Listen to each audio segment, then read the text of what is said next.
Walang takas sa magkahiwalay na operasyon ang ilang sangkot sa umunoy pambubugaw ng mga menor de edad. Dalawa sa mga nahuli mismong nanay ng mga nasagip na biktima. Nakatutok si John Consulta. Napaiyak ang mga batang ito nang sagipin ng mga ahente ng NBI Human Trafficking Division sa Pampanga. 4 ang arestadong suspect. Ang isa sa kanila, sarili mismo nilang ina. Ang iba, kanilang mga kamag-anak. Paulit-ulit nang pumupunta dito sa Pilipinas.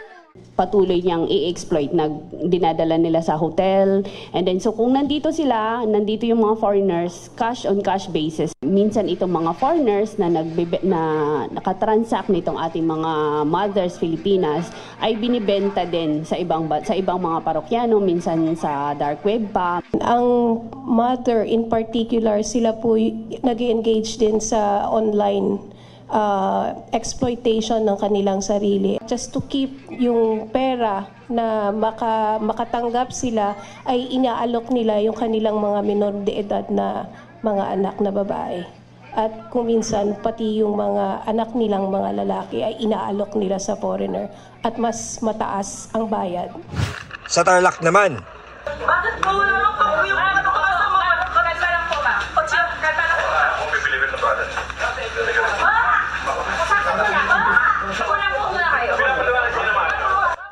sinubukot pang pumalag ng nanay na ito nang huliin ng mga ahente ng NBI Vow CD. Ang dalawa naman niyang anak, edad 6 at 10 taong gulang, nasagip ng mga otoridad. Ayon sa NBI, binibigay daw ang mga bata sa US National na parokyano para abusuhin ng sabay. Ang magkahiwalay na operasyon, iginasa kasunod ng reklamong online exploitation of children. Dahil sa kahirapan, dahil sa pangangailangan sa pera, ay humahantong sa ganitong business ang ating mga kababayan, no?